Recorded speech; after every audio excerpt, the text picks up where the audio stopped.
Opname loopt. Let's go. By now, we all have a clear vision of what impact climate change has on our planet. Pushed by the Paris Agreement, the energy transition is here to stay. But even in the best case scenario, we still have an abundance of 1,500 gigaton of CO2. It took us humans 150 years to release it, and we need to take it out as soon as possible. 1,500 gigaton is difficult to imagine, but what about this? That's the same amount as is already stored by all plants and trees on Earth right now, on land and in the oceans. Oh, and did we forget to tell? That's because nature grows from CO2. So the challenge is clear.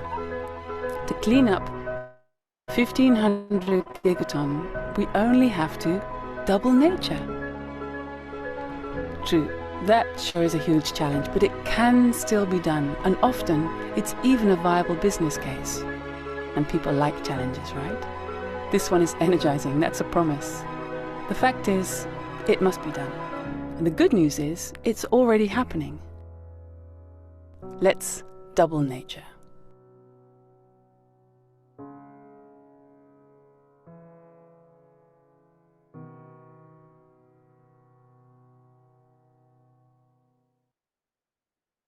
So welcome everybody, live from Tolhuistuin in Center Amsterdam. Welcome to this Double Nature Talk, number 65. Live and powered by ambassadors of Climate Cleanup Foundation.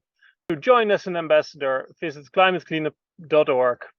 Our goal is to reverse climate change by restoring and removing 1,500 gigaton of CO2. And today we speak with one of the entrepreneurs who actually makes this happen, Bart van Beuzenkom. Hello. And Hi, everyone. Hi there. So before we start with Bart, let's go to the news, because a lot has happened since basically before summer. So this was the climate summer, obviously. Again, climate breakdown has begun. This is the Secretary General of United Nations who declares that climate breakdown has begun. And we all have our ways of coping with this. Our way of coping with this disaster is to work on the solutions. And so far, it works to prevent our own breakdown. So, and it's really good to see you all again, because this makes the difference. Another part of news, so really briefly, is this by The Guardian. Yeah, don't worry. Improving soil could keep world within 1.5 heating targets, research suggests. Yeah, people say you need to repeat your messages in order to communicate effectively. It's right there. It's great, finally. So 31 gigatons of carbon dioxide a year can be sequestered in soil. And this data has been dug up by Jackie McQuire, and we met with her actually in Sharm el-Sheikh during the COP. And she's a really interesting entrepreneurial character. Jacqueline McGlade, former chief scientist at the UN Environment Programme, the UNEP, and former executive director of the European Environment Agency, but also an entrepreneur. So she's a climate entrepreneur, and she has set up something, I think it's called Downforce Technologies. They are measuring carbon in the soil from a distance with satellite technology. So if you want to dive deeper, you can link to this article using the QR code. And of course, this is also definitely the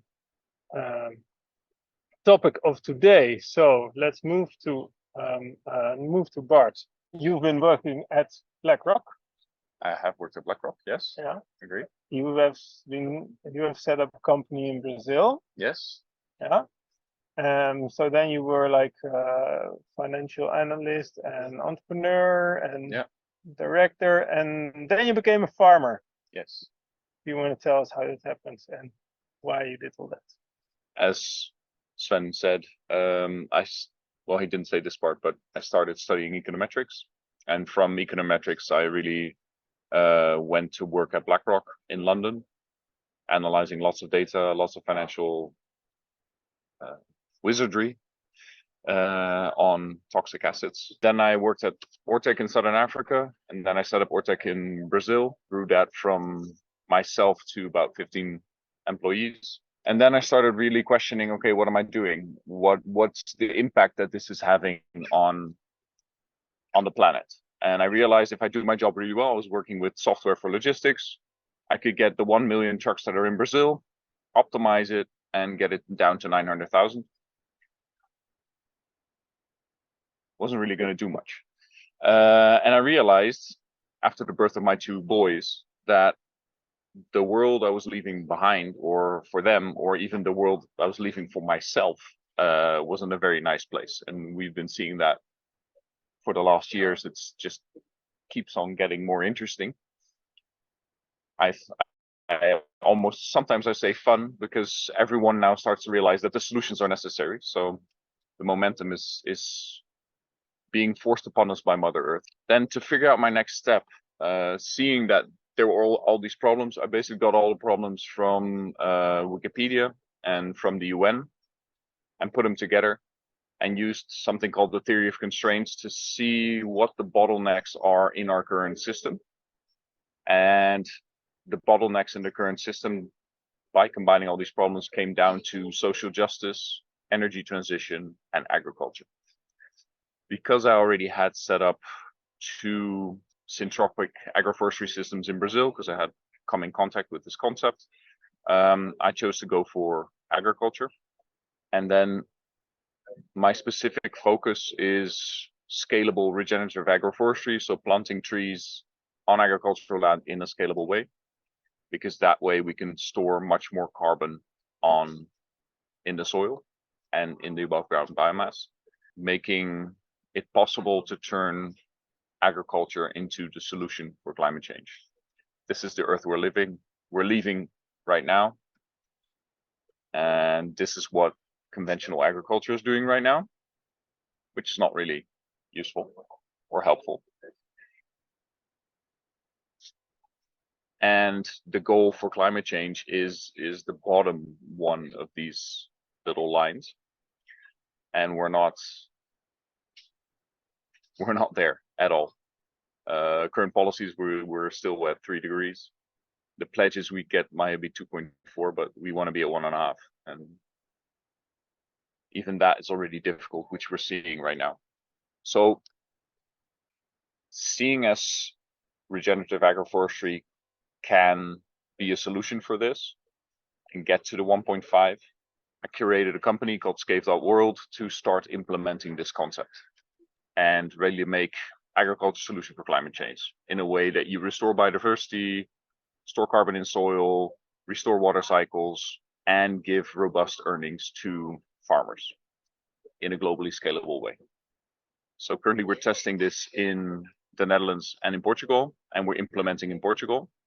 Concept are the 2 middle ones, as they store the most carbon for the least amount of work. The other 2 options are basically the reference points, which are also good options. They're also fine. But for Scave, we're just focusing on the middle 2.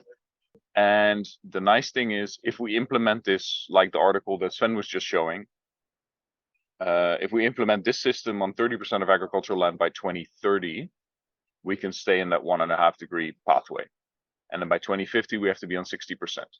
Seems doable. And if we do that, we double nature and we create a beautiful biodiverse world, which is really where we want to be. So this is what that looks like in graph form. So we do 1.4 billion acres by 2030, and that means we're adding 25 gigatons of life annually. And by 2050, we want to be adding 50 gigatons of life annually, so that we can do a full transition of the rest of the system by 2070 and still be on the 1.5 degree pathway. So this is the story I want to be working on, which makes me happy.